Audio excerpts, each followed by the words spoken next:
Coffee and Convo, y'all. Let's get it.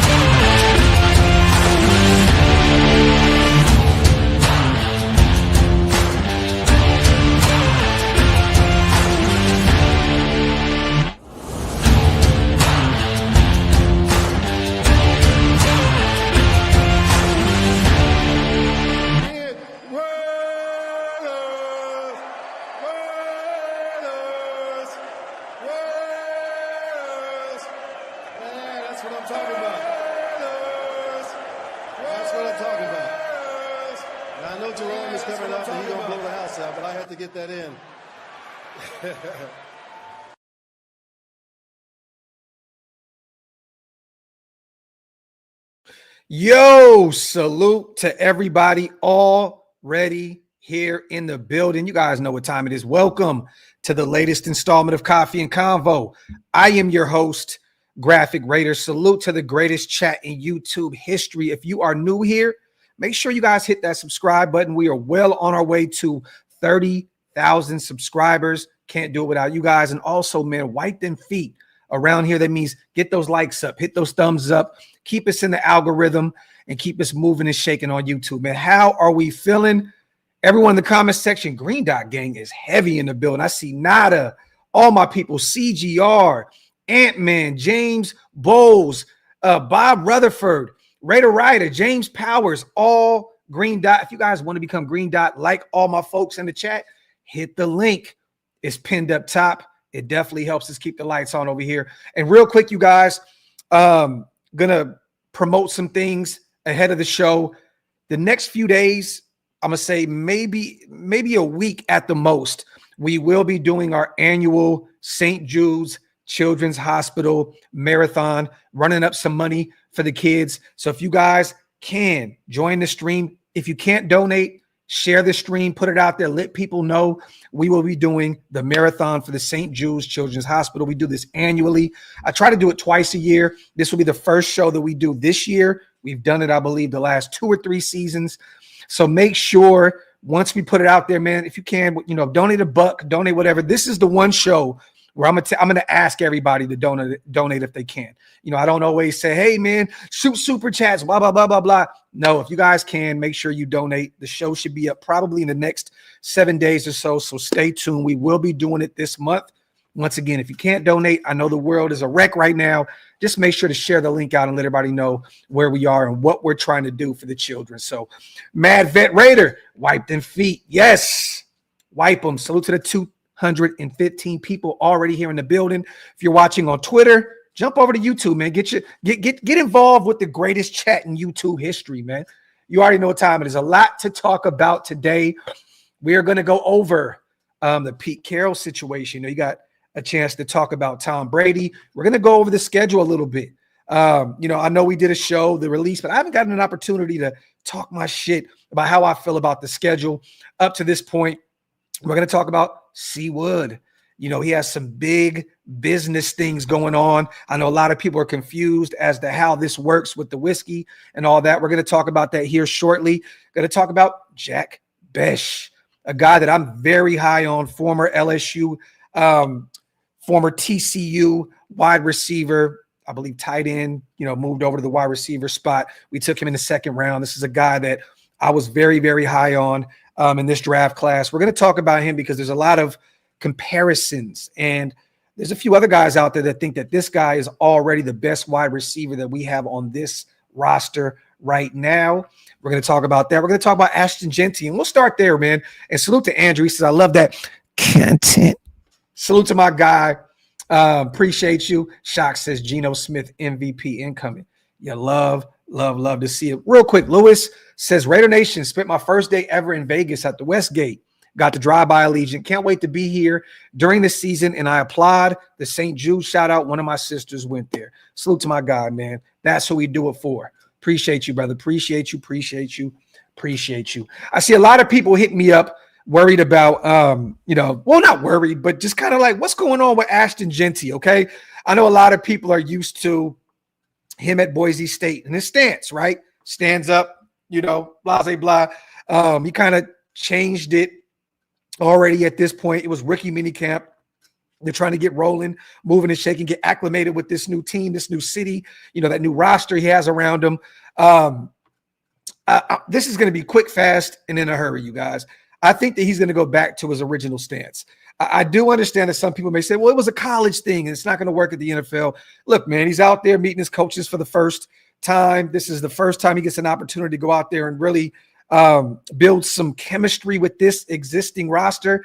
I know that people loved that, that stance where he just stands straight up.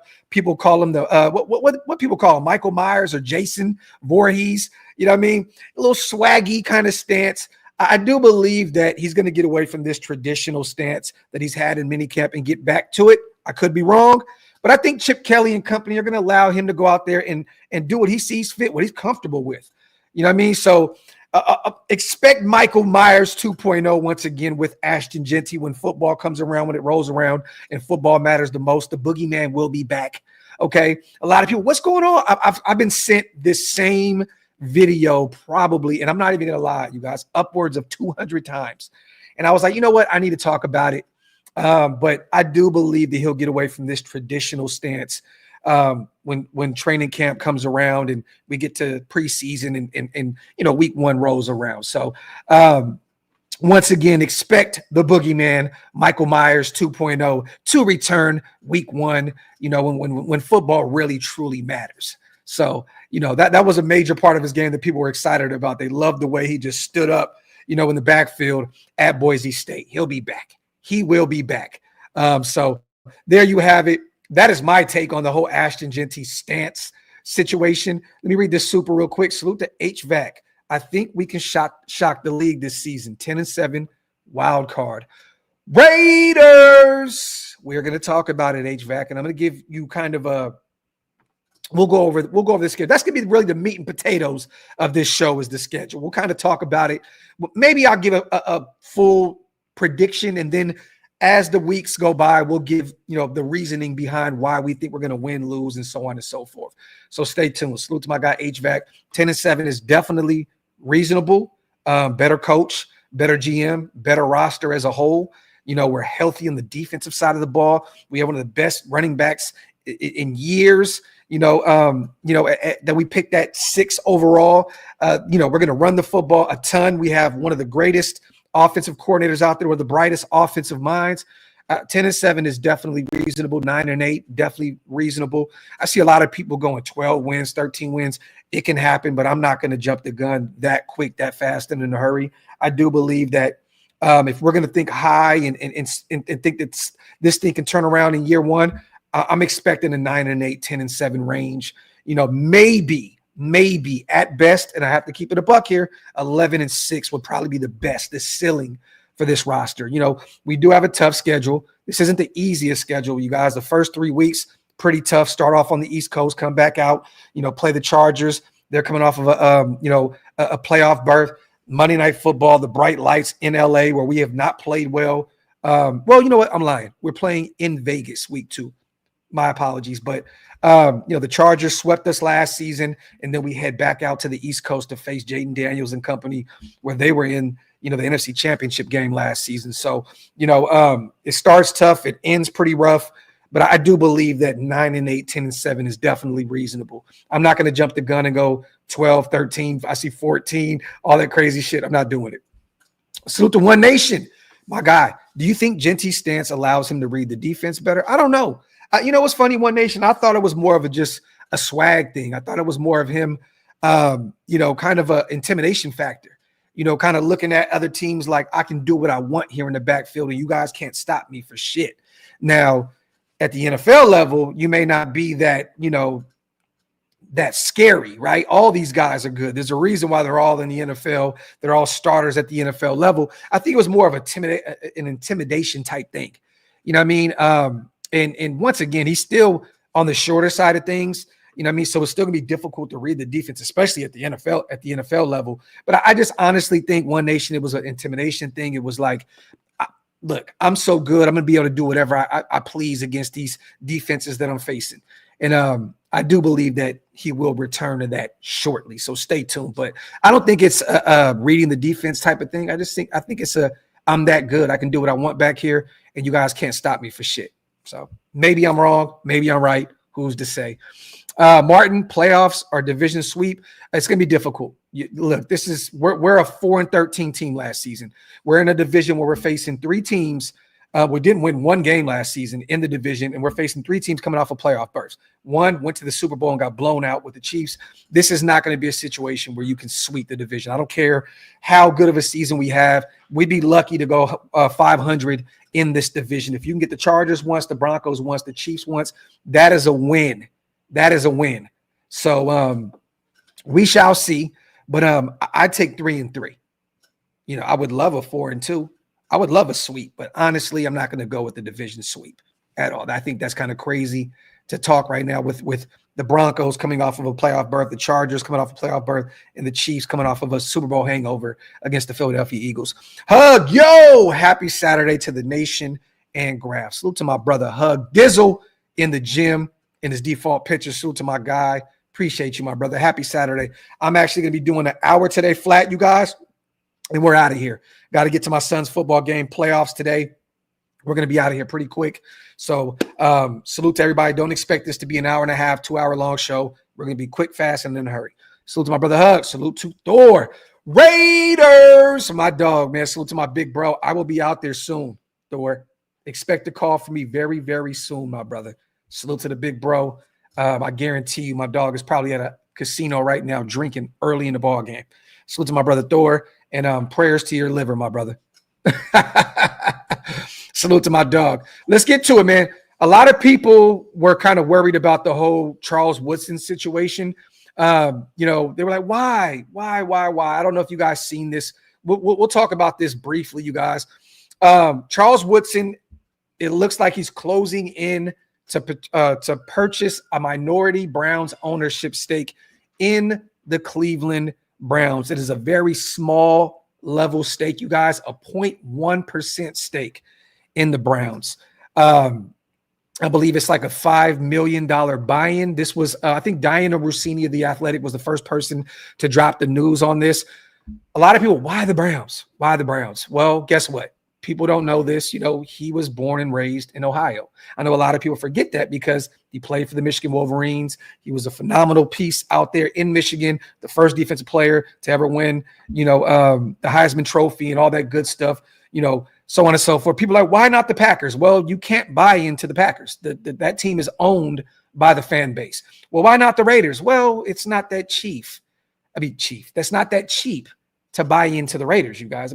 Honestly, do you think that with that new stadium, with everything going on out there, the ticket prices and so on and so forth, it's not that cheap of a buy-in to get in with the Raiders right now. Now, with the Browns, it is. They have not done anything up to this point, trophy case, non-existent. This is the best time to buy into Cleveland. Once again, he's local. He's from the area. There is a lot of excitement out there. They had a really good draft class. They took Dylan Gabriel in the 3rd round. They took Shador in the 5th. There's a lot of excitement. They got a nice little trio out there at the running back position. They have a really good defense coming off of making Myles Garrett the highest paid defensive player in football. There's a ton of excitement out there in Cleveland. It's a great time to buy in there. I'm waiting. I reached out to the team. I'm trying to see how this plays into the whiskey and all that other good stuff. I'm not here to speculate about any of that. I know people were saying that, his likeness is not going to be on a ton of stuff and that he's going to have to follow basically the Tom Brady protocols to cover games now because of, having the slight minority stake in the ownership with the Cleveland Browns. You guys, let's not allow this to affect once a Raider, always a Raider. I've seen people, he's not a Raider anymore. Are you kidding me? This guy went out there and played the majority of his career with the Raiders, helped lead us to a Super Bowl, the Tuck rule debacle. This guy is a Raider through and through. He said it himself, even when they ask about, is he a Packer or is he a Raider? He's both, but he's more of a Raider than anything. Let's not allow this to affect our mindsets. This is a business move. If anything, we should be proud of one of our own, that is tapping into ownership. This is big. This is big, you guys. You know what I mean? He created a whiskey that is heavy within, Raider Nation, the official bourbon of the Las Vegas Raiders. He has, a staple whiskey, the same brand with the Green Bay Packers. He has one with the Michigan Wolverines. Let's stop beating our own up. This is a big move for C. Wood, and I hope that it pans out. I hope that this thing works out. I hope and pray that he gets this, that things work out there, and that $5 million turns into $5 billion. Once a Raider, always a Raider. Salute to C. Wood. Massive news coming out of Raider Nation. I know it's a small state, 0.01%, $5 million buy-in, I believe. Once again, I believe this was reported first by Diana Rossini of The Athletic. So I'm hoping and praying that this works out. The Browns are valued at $5.15 billion right now. If this thing works out with Shedeur, they already have the number one rookie selling jersey in football right now with Shedeur Sanders. If this works out with him or Dylan Gabriel, they find their quarterback of the future. It's only going to raise that stock out there. I got to say this, man. Those Browns fans, they've been through hell and back. You think we've been through some shit? No, those Cleveland Brown fans have been through hell. So I'm not rooting for anybody but the Raiders, but that fan base deserves, at least a playoff berth or two here and there. You know what I mean? And if that thing works out, it lines up C. Wood's pockets great. Once again, he's an Ohio native. He's from Fremont. So once again, I salute to him. But they will be seizing. He can't. I don't know how this thing is going to actually work out. I know it was reported that his image, likeness, and packaging for the wine and whiskey companies that he has to seize using his name. I don't know how this is going to pan out, but once again, this is a major move from C. Wood. If I get any information, you guys, any updates from the team about how this is going to pan out, with the whiskey or the wine, I will definitely keep you guys updated. But big move from C. Wood. Salute to him. Love it. Let me see. Let's get the chat involved. Appreciate you guys as always. I don't know how it's going to work out. You know what I'm saying? But once again, he's probably going to have to rebrand. I know the likeness and his name being tied to it and so on and so forth. I don't know how that thing is going to work out. But once again, this is a major move, you guys. There's a difference. There's levels to this. There's whiskey and there's ownership with the football team. This is major. You know what I mean? So yeah, it would suck if we didn't have the Woodson whiskey in the nation anymore. They'll find a way to make this thing work. But once again, let's not get away from the whole once a Raider, always a Raider. C. Wood is a homegrown talent. He is one of the greatest Raiders of all time, one of the greatest football players of all time. Let's stop the bullshit. Salute to Hug, my dog, on the $10 special. Our beloved nation is the most sadistic, gangster set of self-haters I've ever witnessed. We are a helmet-wearing special breed of motherfuckers that will only heal with dubs. Let's heal, nation. Just win, baby. Salute to my dog. Hug Dizzle. Appreciate you, my brother. Appreciate you. MGs, once again, I'm not going to speculate. I know that the talk is that he's going to have to rebrand and take his name off. Once again, I can't really speak on anything until I speak to the team. I reached out to everybody yesterday. I don't have any real information yet about how this is going to affect the whiskey, affect the wine or any of that. Intercept already is Intercept. It's not Woodson whiskey. So I don't know how that affects the wine, but once again, if I get an update from it, I'll keep you guys in the loop. If there's nothing open to the public yet, in which there should be something coming soon. Salute to Mike.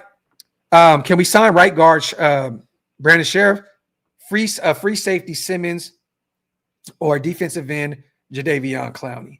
Let me say this. I don't think that they're going to go out and try to get any more offensive line help. Elijah has the keys. He has the keys. I don't think we're going to go out there and get any more offensive line help, you guys. I'm going to keep it a buck here. I think they like what they have in the building. They already went and got Alex Cappa, who was the veteran guard in that room. I don't think they're going to reach out unless their injury occurs, which happens year in and year out, right? And God forbid it happens to us this year, because I'm hoping that unit plays at a high level. But I don't see us going out and getting another aging offensive lineman They like the youth movement. They love JPJ. They like Jordan Meredith. They like DJ Glaze, Mumford, and in company, Parham, and so on and so forth. So I don't think that that's necessarily a need. Justin Simmons, he's up there in age now. What is he, 31, 32 years old? Don't quote me on that. Coming off of a down year with Atlanta. I don't think that there's any real reason to bring him into the mix. Clowney, I would definitely love it. We could still play the run at a high level. We could still get to the quarterback, 5 to 10 times a season. I think he had 5.5 sacks last year with Carolina. He had 9.5 the year prior with Baltimore. So I would love to bring in Jadeveon Clowney as a rotational piece. I think we could add another body into that room. I'm hoping that Ja Joyner, I heard that he played really well at rookie minicamp, and they're expecting big things from him. I heard my boy Mello Dotson looked really good out there as well. Made some calls, talked to a few players behind the scenes. Mello played well. Ja Joyner played well.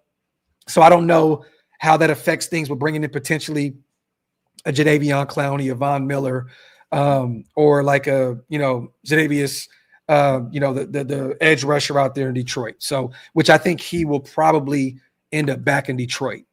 So we shall see. But I don't think there's really necessarily a need for Simmons. They like what they got out there at the safety spot with Palomal, brought him back on a new deal. Just brought in Jeremy Chin on a 2-year deal. I know they like Trey Taylor a lot. They're going to allow him to get a chance to get his feet wet this year. What do we have with Chris Smith? They like, Harper a lot.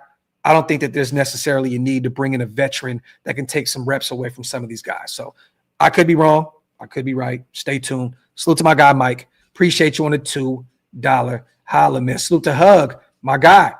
Anyone else getting a little pissed with media dubbing Genty offensive rookie of the year before a single snap? Can we just let the kid prepare before a crown? No, Hug.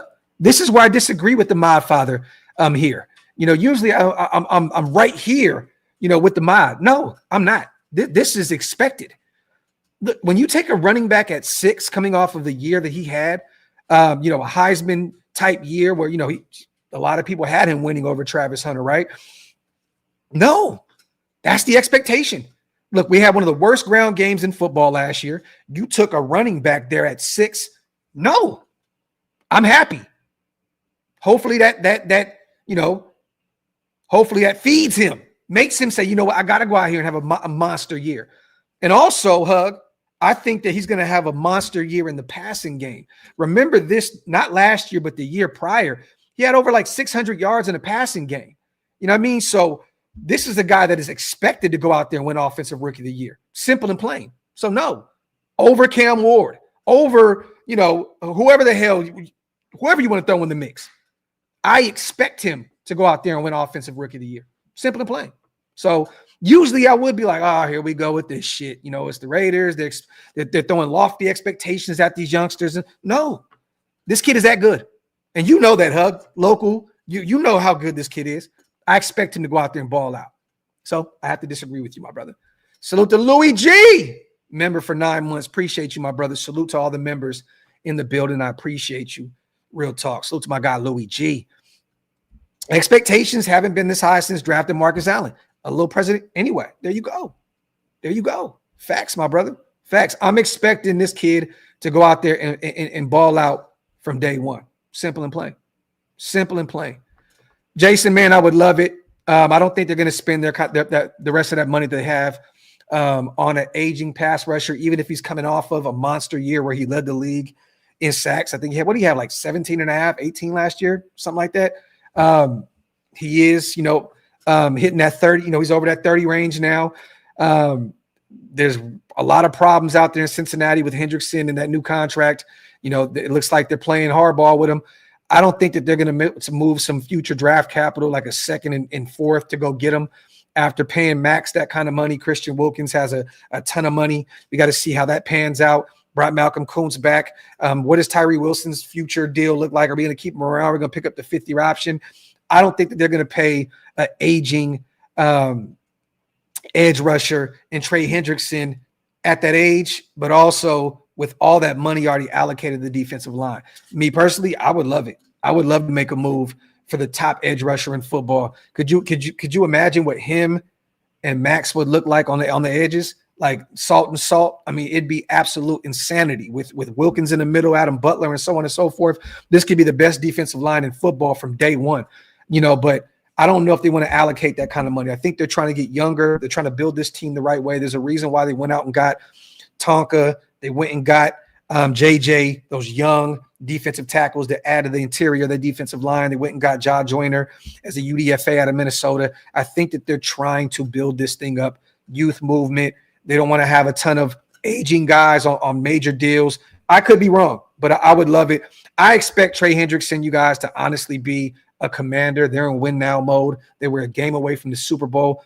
They need an edge rusher. I could see New England potentially with all that draft capital and that salary cap making a move for him. Detroit can use another one.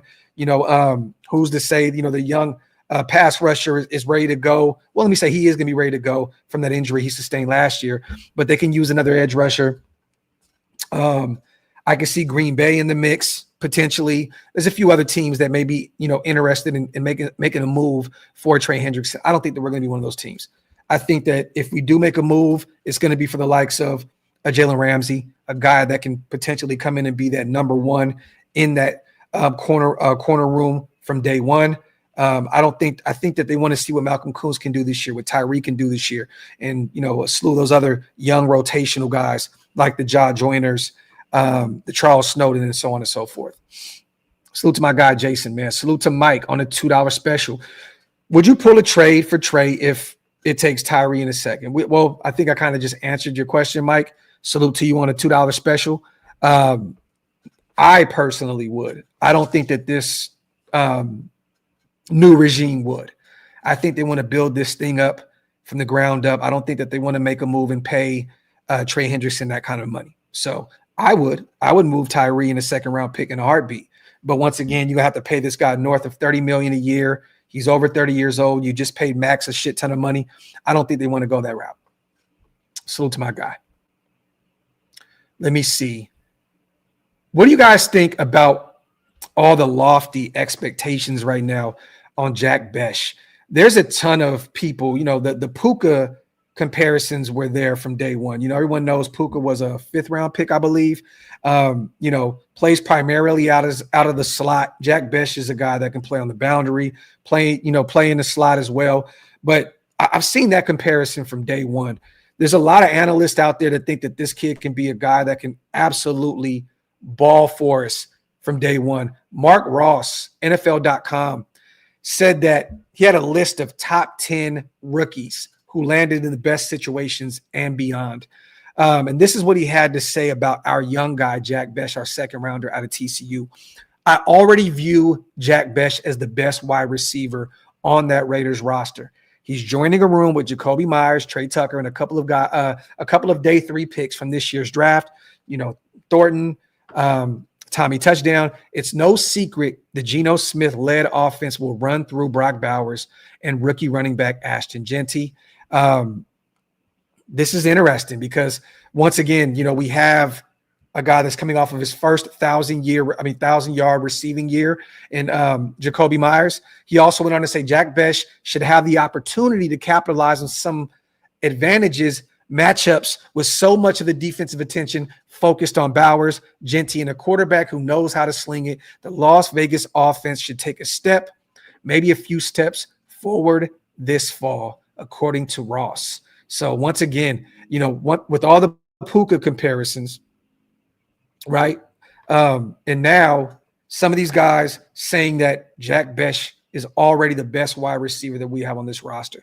What do you think? That would be the ideal situation. I know a lot of people are like, pay Jacoby Myers. I agree. Jacoby is a Raider through and through. He does all the dirty work, great route runner, great blocker. He deserves to get an extension. But once again, he's been up to this point a true wide receiver too. Honestly, you guys, and people may not want to hear this, he was still the wide receiver 2 last year. Brock Bowers was essentially your number 1 pass catcher. And, at his age, what is Jacoby? He'll be 29 this year, I believe, somewhere like in November, somewhere around there. Coming off his first 1,000-yard receiving season, in a perfect world, you guys, and once again, I love Jacoby Myers. I'm not saying not to pay him, but I think they're holding on to that. I could be wrong. They could pay him tomorrow. But when they took Jack Bech, I think it was a foregone conclusion that they were going to have him play out this season, see where they were, see where the development was with Jack Bech, a guy that does a lot of the same things he does, a great route runner, a great blocker, is not the fastest guy, but just does everything right.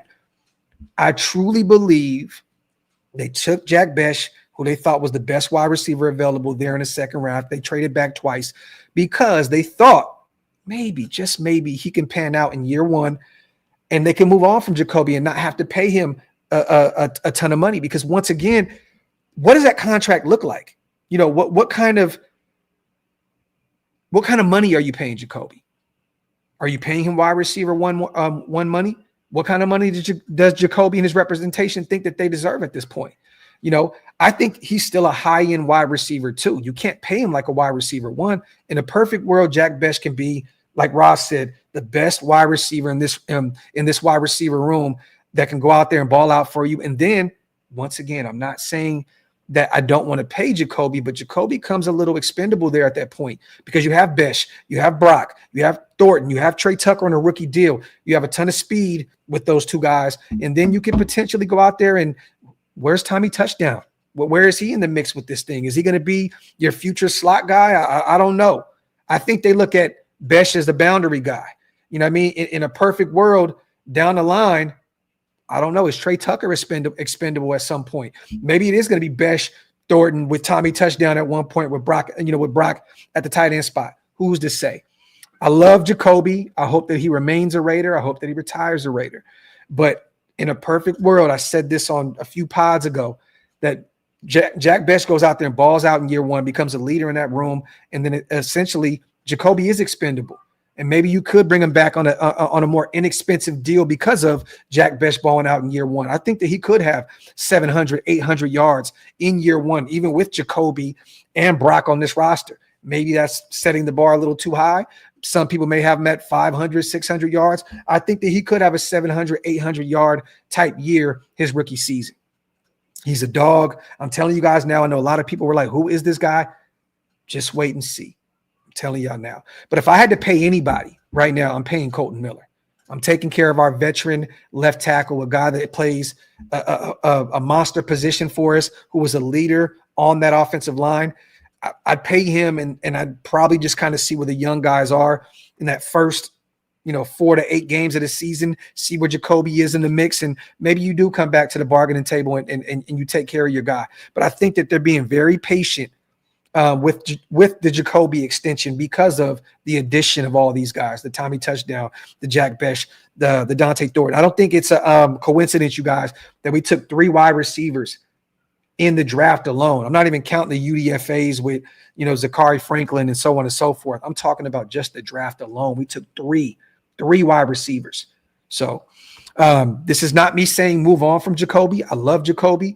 But once again, I think that they are going with the youth movement here, and they're expecting Jack Bech to be a phenomenal piece in that wide receiver room in year one.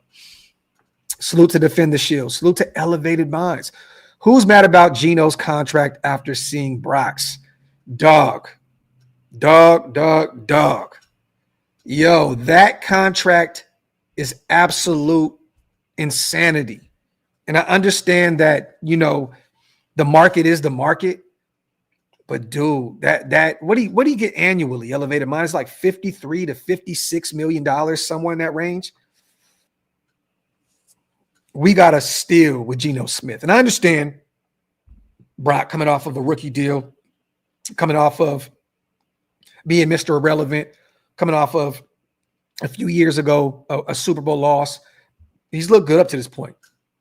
But that is just nasty, nasty work. $53 million annually. Geno looks like a steal right now. Even at 34 years old, I'm excited to see what we got with Geno, and I'm excited that we don't have that kind of contract on the books with a Brock Purdy. Nasty work. But hey, man, salute to him. Elevated 7th highest paid quarterback in football. It happens, though. It happens. You know what I mean? At one point, this is no knock to DC. DC was the highest paid quarterback at one point. You know what I mean? Every guy has their time. You know what I mean? Salute to Hug Dizzle. Last super. My favorite part of the year is that no team has tape on us. Run game, weapons, and quarterback, all unknowns with plays never seen from Kelly and Pete.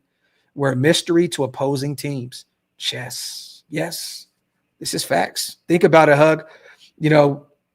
Chip has had a ton of different systems, different different personnel, different players on this new team. This offense is not going to look like the one in Ohio State. It's not going to look like the one previously in Philly years ago, or the one where he was, with the Niners. This is definitely one of those mystery situations out here with how this thing is going to look. But I have to say this though, Hug, I don't think it's going to be too much of a mystery because you took your running back at 6. I understand that you're still going to fling the football around. You got Geno, who was a very accurate passer that can throw the deep ball as well. You took 3 wide receivers in this draft class, and so on and so forth. Yeah, Brock Bowers, the best tight end in football. You got to get him the ball. But it's definitely a mystery, but I don't think it's going to be this crazy monster mystery. You took Ashton Genty. You're going to run the football a ton. When you take a running back at 6, it's no mystery. You are going to ground and pound the football. But once again, what does that look like? Because you got Raheem Mostert, the 33-year-old coming off of an injury-riddled season in Miami, 2023 monster year, 18 touchdowns on the ground, Pro Bowl year. There is some mystery to this offense, definitely. But once again, I think when you take a guy like Ashton Genty at 6, it's a foregone conclusion that you're going to run the football down opposing defenses' throats. Salute to my brother Hug, but I agree with you, my brother. Salute to you, man. I appreciate you on the $10 super, my brother. Appreciate you, man. Salute to Jack. He says, hey, Graphk, who's your sleeper UDFA? Who is your favorite draft pick not named Bech? I mean, this is kind of a easy thing for me. Mello Dotson's my guy as the UDFAs. There's some other guys. I love Ja Joyner, the edge rusher. We talked about him a ton out of Minnesota. Love Zachary Franklin, the young wide receiver out of Illinois. But my guy is Mello Dotson in this year's class. That is my sincere McCormick this year. It's Mello Dotson, the young kid out of Kansas. My favorite draft, I love Jack Bech, but, it's easy to say Ashton Genty, but that'd be kind of like cheating, right? Kind of cheating. Because that's the guy. That is the guy. Ashton Genty's the guy. But I'm going to go with Ashton Genty. I love Jack Bech, love Dante Thornton, love JJ, love Tonka Hemingway, love to see. I'm loving to wait and see what Tommy Touchdown looks like in this offense. The pickup with Porter, how's that going to pan out? It's got to be Ashton Genty, man. Ashton Genty and Mello Dotson. Salute to my guy, Jack. Definitely, Rico. Definitely. I'm excited to see what those young UDFAs can look like out there with Graham and Pete Carroll as well. Let me see. Salute to everybody here once again in the building. I also want to talk briefly about the Raiders bringing in another top executive, director of scouting, Brandon Hunt from the Philadelphia Eagles, man. I don't think people realize how big of a move this is. Like, this is the second guy that we brought in from that Philadelphia Eagles tree. This is a guy that joined the Eagles in 2022 as director of scouting, was promoted last year to the current role that he has now. He previously worked with the Steelers scouting department from 2005 through 2006, and then 2009 through 2022 with the Texans from 2007 also through 2009. This is a guy that is going to join, Anthony Patch, a guy that I thought was one of the most sneaky moves this offseason, who left the Eagles, about a week or two ago. And after 23 years, to take the job as the senior personnel executive with the Raiders. This is according to NBCSports.com. Adding guys like Brandon Hunt and Anthony Patch, this speaks volumes of what this team and what the direction of they're trying to go, you guys. I don't think you guys realize how big of a move this was. They are really building one of the better front offices in football right now. You add Patch, you add Hunt, you add Spytek, you still have Tom Brady in the mix. This is going to be one of the better front offices in football. I'm calling it now. In another year or so, 2 years tops, we're going to be looking at this thing as Howie Roseman. We're going to be looking at this as we better have one of the top 3 draft classes in football year in and year out. When you add the likes of a Hunt, who was a phenomenal football mind, you add Patch, one of the better football minds in football. This, to me, is one of the biggest, like those two names, Patch and Hunt, two of the biggest signings for this Raiders football team, for this organization this offseason. I know we can all speak about Spytech. We can all speak about Pete Carroll and Chip Kelly and bringing back Patrick Graham and adding Dealin into the mix at the running back position as the running backs coach. But this is going to be one of the better front offices in football. You add a guy like Brandon Hunt and Anthony Patch into the mix, I don't think you guys realize how major of a hire this was for our team. I know this happened a few days ago. I didn't get an opportunity to speak on it. News has been pretty slow in Raider Nation. I didn't want to just go live just to go live. But I think that this was a massive move for our front office. Salute to Brandon Hunt. He brings a ton of experience to that group. We're going to be firing on all cylinders moving forward with Patch, Hunt, Spytech, and all those guys in the mix. I am excited to see what this front office puts together here in the near future. So salute to Brandon Hunt. Welcome to Raider Nation. Another steal from the Super Bowl winning Philadelphia Eagles. Salute to Savage. Malcolm Kuntz revenge season incoming. I'm expecting it. Coming off of a big 2023 year where he had a nice 4 or 5 game stretch there at the end of the season. Then last year, the knee injury missed the entire season. He went on there and spoke with Max Crosby on the Rush podcast, which if you guys have not got an opportunity to, check it out. It was really, really cool to watch. I'm expecting Malcolm Kuntz to have a big year, barring any, God forbid, any injury setbacks. I think he's ready to go. He's been in there early with Max Crosby, him, JPJ. Some of these guys are taking this offseason very personal.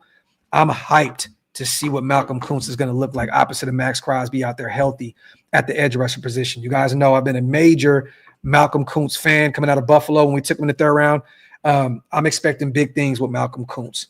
Salute, Sav. Appreciate you on the $2 holla, man. Jason says red zone woes will be fixed with Geno and Genty alone. Well, let me say this, Jay. Geno has had his struggles in the red zone as well. Listen, I'm not going to act like this is a guy that is going to come in and be one of the best. He's one of the best red zone quarterbacks in football. He's had some problems there as well in Seattle. They had a really bad offensive line. They couldn't really run the football last year. They struggled on the offensive side of the ball. Geno had to throw the football a ton, 4,300 yards passing. That's why he had he had a ton of interceptions last season. What he had 20 and 15 or something like that last year. Don't quote me on that. It was 20 and 13, 20 and 15, 21 and 15, somewhere in that range. But I definitely believe that adding Genty, adding Raheem Mostert to this mix, the offensive line having another year together to gel, Glaze, JPJ, and company, definitely going to help us with those red zone woes. Hopefully Brock, builds on last season, more than 5 touchdowns. Hopefully he's a big red zone threat for us. You add Dante Thornton, a big body 50-50 speedster that could potentially add some value there in the red zone as well. You add Jack Bech, a dog. I definitely believe that we're not going to have that many struggles in the red zone this year. But yeah, DeMarcus Fax, he led the league in red zone interceptions last year. So he had his struggles as well. So I'm not going to act as though this guy is this monster red zone quarterback guy. He's had some struggles there in recent memory. But with Genty, with Mostert, with this offensive line having another opportunity in another year to potentially add, some camaraderie and some chemistry there in training camp with Colton Miller, potentially out there. I don't know what's going to happen with this contract, but he's out there. He was out there involuntary workouts, getting some burn. I think we're going to be a lot better in the red zone this year. Me too, John B. Definitely love what JPJ is putting together in year 2. Loved his portion of the show of the schedule release. Having some fun with them. I seen him check in with, I think, JT the Brick on his show and talked about the addition of Ashton Genty. Seen him out there having some fun with my guy Barcode Cody and the Oos, my brother Samoan Raider. I love what he's doing out there, man. He's going to be a major piece of the puzzle moving forward. I'm very, very high on JPJ. You guys know he was my favorite offensive lineman in last year's class. And for us to get him in the second round was an absolute steal. And to know that they're going to have him there at the center spot, thank the Lord, man. Thank the Lord. He's going to be one of the better centers in football, top 3 in year 2. Yes, I'm saying it now. Okay, yeah, DeMarcus, 21-15. Definitely. Joseph, we're working on it. Definitely working on it. Salute to God and family, my guy in the building. Wipe them feet, y'all. Hit them thumbs up. If you guys are not subscribed yet, what are y'all waiting on? Make sure you hit that subscribe button. Look, I'm a major Michael Mayer guy. The thing is, I just don't know where he fits in the grand scheme of things. I was one of the guys that said, do not move on from him before the draft. Don't trade him for just anything. Keep him around. He's more of that traditional tight end. He's not the Brock Bowers that's going to move around and be a Swiss Army knife. I love that we kept him on this roster. And most of those videos that you've seen with Geno, Michael Mayer was involved. So I'm hoping and praying that, they find a way to get him involved in this offense. He can also add a lot of value there in the red zone as well. I'm not one of those guys that doesn't show love to Michael Mayer. I'm very, very high on Michael Mayer. I'm a Notre Dame guy. So I was very happy when we moved up and got him in the second round when Josh McDaniels and Zeke were still in the building. So don't say I don't give him no love. I definitely give Michael Mayer a ton of love, and I was one of the only people that didn't want to move him just for anything. If you're going to move him, it has to make sense. You know what I mean? I know last year he had some personal struggles and missed a ton of football, but it looks as though he's ready to go, and I'm excited for him. And I think that Chip is going to find a way to get him involved. We'll run some 12. We'll get him in the mix. He'll have a ton of snaps, and he improved in the blocking game last year. I'm expecting him to do that again here in year 3. I'm hyped for Michael Mayer. Salute to God and family. Chilling, watching the game, drinking a Budweiser. Salute to my guy, God and family, Raiders for life. My dog. Appreciate you, brother. What do you guys think also about the Pete Carroll article? I don't know if you guys seen this, but he came out and talked about, his relationship with Tom Brady and why he ended up being a Raider in the first place. This was on the Brock and Salk show, I believe, or podcast. This is what he had to say about our minority owner, Tom Brady. He said, we're phone buddies. He hasn't been out here but one time since we've been here, but we've talked a ton of times, and I'm talking philosophy with Tom. You can imagine what a thrill it is because he's the all-time competitor. It's not just how he played, it's how he lived and how he sees the world and how he attacks every opportunity he has. We're so eye to eye on that. It's been a blast. It's really been fun. The challenge of it is to bring that mentality and connect it to our entire franchise. He also said Brady changed his outlook on his decision to become a Raider in the first place. When Tom came on board here, it changed my outlook to come here.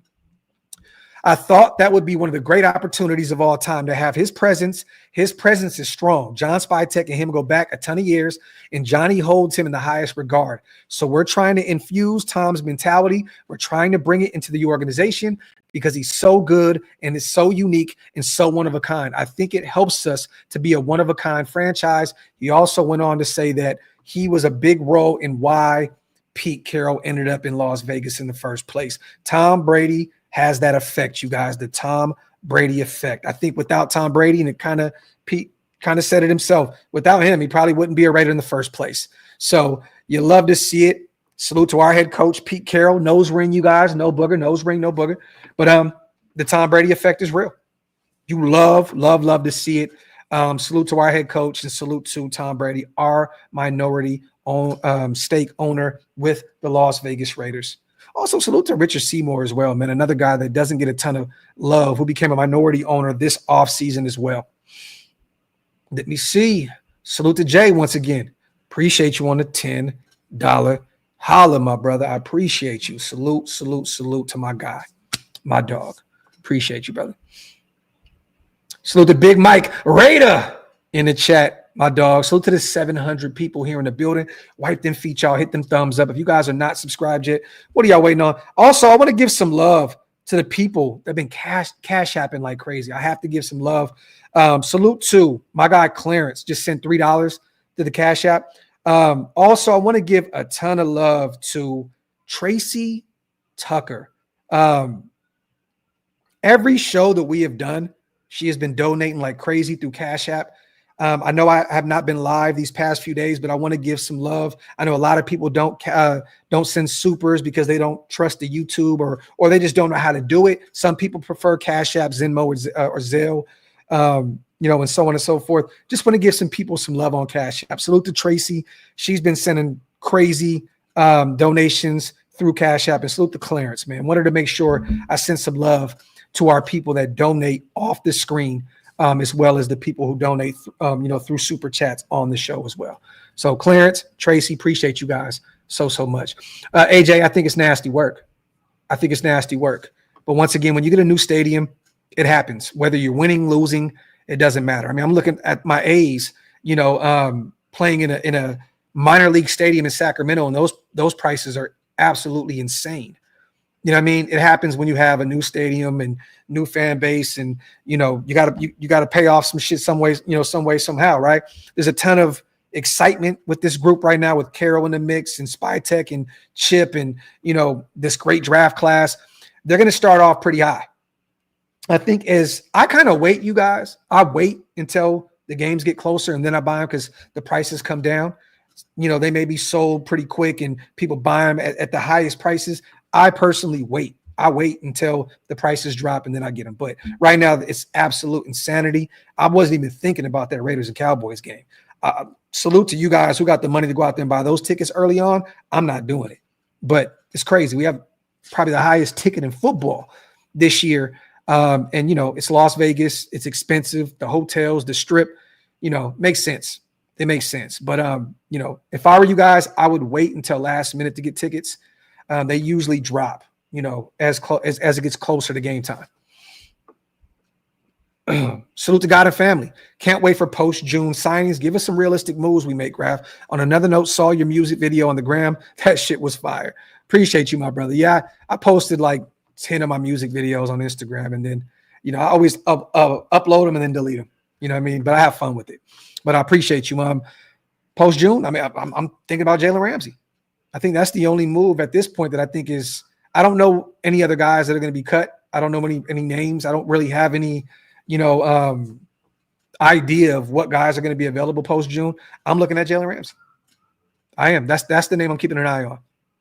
God and family. I'm definitely – Miami wants to part ways with him. I think Jalen wants to part ways with Miami. I'm keeping an eye on him.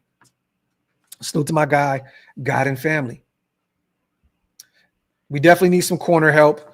We can definitely add another, rotational edge rusher, but those guys are still available. Like I said, Jadeveon Clowney's available. Zadarius Smith is still available at this time. Von Miller's still available at this time. But I'm looking at corner. Maybe Jair Alexander's available. Who's to say? We shall see. The most unrelated, but Joey Badass in the East Coast is getting whooped. Call wasted. Them boys need help. Meek in the back screaming, "Get up!"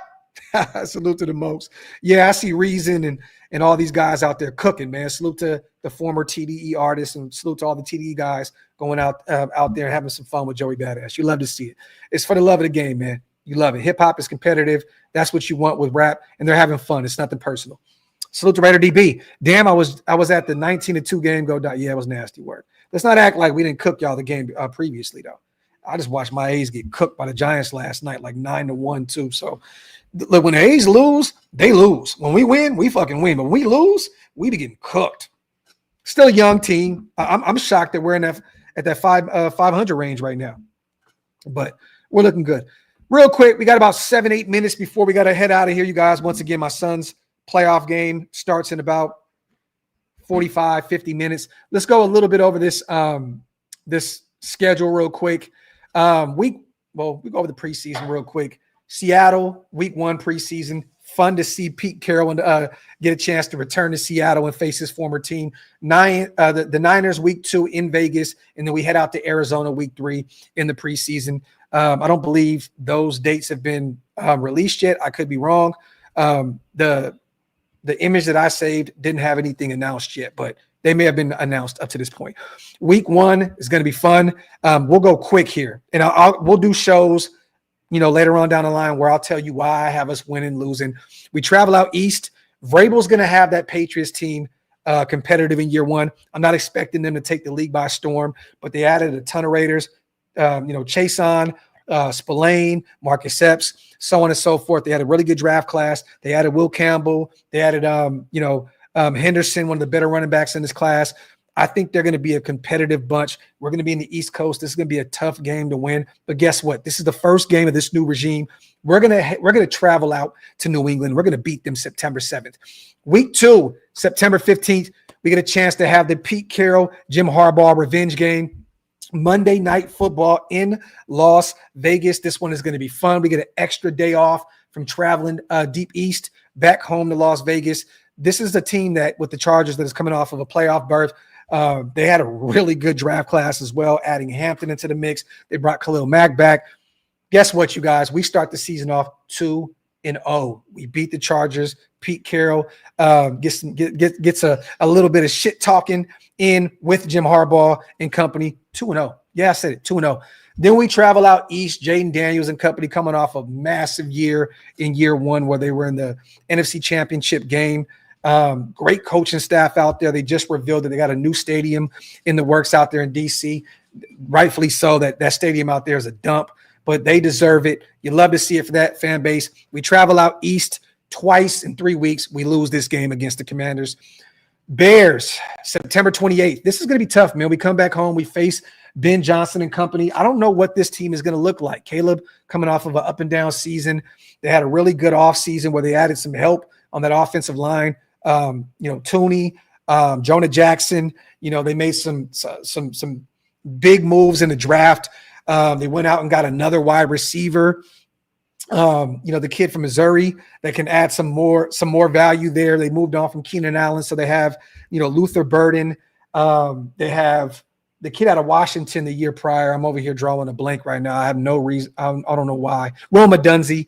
And they have DJ out there in the mix. I got to be honest, you guys, this is going to be a tough game to win. I think this is going to be a really good football team with Chicago. The defense is going to be stout. This can kind of go either way. I think that Pete's going to have this team ready to go week 4 against the Chicago Bears. He heard all the noise. I think Ben's going to come in a little arrogant, right? Because the Raiders so-called wanted him that much and he chose the Bears over us and blah, blah, blah. And Pete being the 1B, option for us. I think we beat Chicago in week 4. We end up being 3-1 here. Then we travel back east. We got the Colts. I think this team is going to struggle this year. I do. I think they're going to struggle this year. I think we head out to Indianapolis. They're usually competitive with us, but I think we beat them week 5. It is an early game, so I don't know how that's going to fare with this. This could be kind of a one of those games where it's like, damn, do we go out there and really lose to the Colts? But I think we find a way to beat them. Go home week 6, got Tennessee. I'm not expecting too much from them this year. I know they got Cam Ward, but I think we beat them. I think we start this season off pretty strong. Then we go face the Chiefs week 7, October 19th. This game could go either way.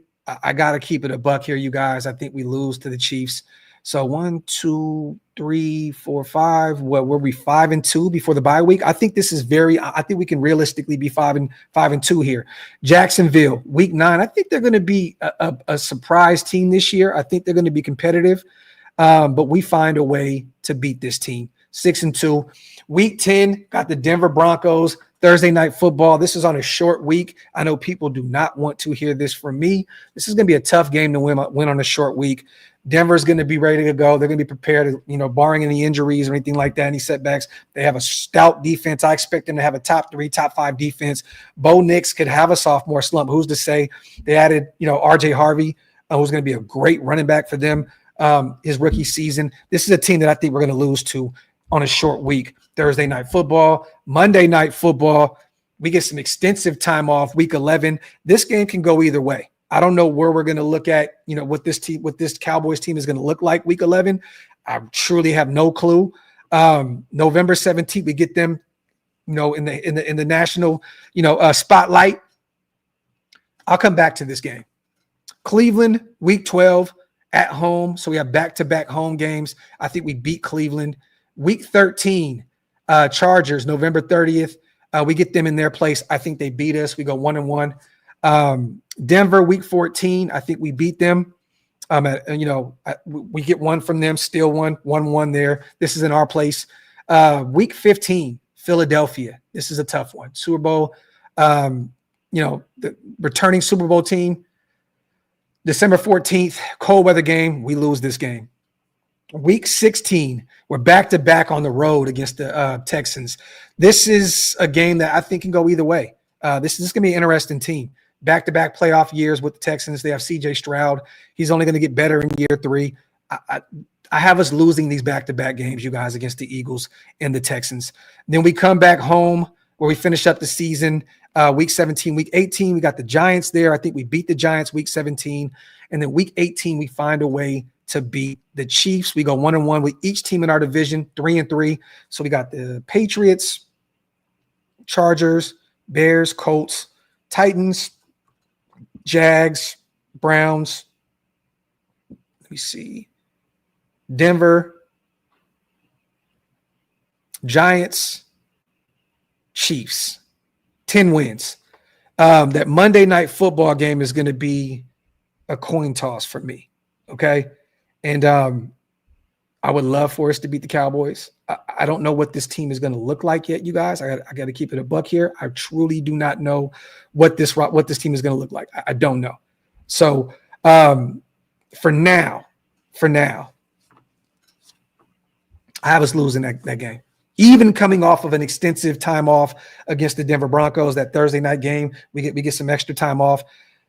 I hate to say it. This could be that coin toss game. We can win or lose this game. This is the game that can keep us from that 11-6 range. Coin toss game. We can win or lose this one. But I think a 10-7 year, you guys, would be phenomenal for us. I'm gonna hold on to that Cowboys game. That is going to be the game to me that's going to either keep us from 11-6 or get us to 11-6. The reason why I may have us winning that game is because we get that extensive time off from that Thursday night football game. So I'll hold on to that Cowboys game. But for now, honestly, that Cowboys team, man, they got a nice roster. They had a good offseason. They added 2 veteran running backs. They had a pretty good draft class. This is going to be an interesting team to see. They just traded for George Pickens, to be determined. But that's going to be the game to me that can keep us from 11-6 or potentially get us to 11-6. So there you have it. Salute to everybody here in the building, and I'll give my reasons why and so on and so forth as we get closer to week 1. But just a quick prediction. Salute to everybody. I got to get the hell out of here. My son has a football game right now. Playoffs, baby. We will be back either tomorrow or Monday. Stay tuned. Love and appreciate you all. Let me get the hell out of here before my son is late to his football game. I'm out. 1.